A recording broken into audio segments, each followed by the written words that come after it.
In this video, we'll look at how you can prepare for the worst case scenarios in your iELTS speaking test.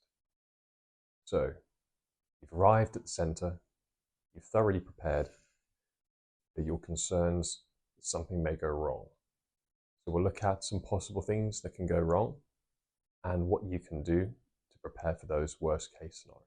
Okay, first scenario. So your examiner seems like he's a robot or that he's very unfriendly, and you get the impression he wants to give you a bad score. Now, don't be put off by the examiner's mood or how he conducts himself.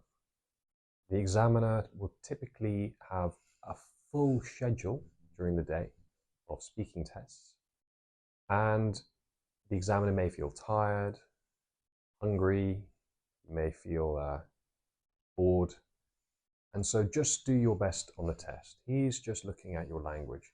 Don't be put off by an examiner who seems unfriendly. Okay, scenario 2. You are asked a question in the speaking test and you give a bad answer. Maybe an answer that's too short, give a one-word answer. Don't worry. Remember, the examiner is looking at your entire speaking test. If you give one or two short answers during the test, as long as you have performed very well in the other parts of the test, it won't impact your score too highly. So if you give a bad answer, don't worry. In the next question, give an even better answer. Scenario number 3. You feel really stressed during the exam and you are extremely nervous and you feel that this is negatively impacting your answers. I think the best way to deal with this scenario is to take a deep breath of air and then expel slowly. Just relax, put yourself in the right situation. Taking 10 seconds just to meditate won't impact your score too much. And it's much better to not let your nerves get the best of you. And it'll be different for different people. Some people, they close up and they don't want to talk. Some people end up rambling and talking too much. So just take a few seconds to breathe in slowly and then breathe out slowly. Okay, scenario 4. In part 2, you're given a cue card, but the cue card is on a topic that you don't know anything about.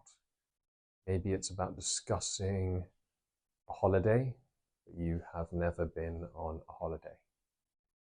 So in this scenario, you can always make up an answer. Your answers do not have to be true. Another strategy is to say that you don't know anything about this topic, or don't know much about the topic. Explain why you don't know that much about the topic, and then maybe you can explain something closely related to the topic. So if you haven't been on a foreign holiday, perhaps you can talk about a holiday where you've stayed with your family and what you did. So scenario 5, the examiner has asked you a question and you have no idea what she is talking about or what the topic is. So in this scenario, a good strategy is to take your time and say something like, I'm not sure what you mean. Could you be more specific? So you can always ask for clarification from the examiner. Another strategy is to use a filler to give yourself a little bit more time to think about it. Something like, that's a really interesting question. Let me think about that. Or, well, I never thought about that, but if I do, I think I would say, okay, last scenario, scenario 6. So you've failed to prepare adequately for your test, you've taken your test, and you feel that you will fail or not achieve the band score that you desire. Don't worry. Think about a driving test. If you're learning to drive and you fail your first test, do you quit and say you're never going to drive again? Of course not. You're going to take some more lessons, prepare a bit more thoroughly, practice a few more times, perhaps take along a parent who can help you, and then you're going to retake the test.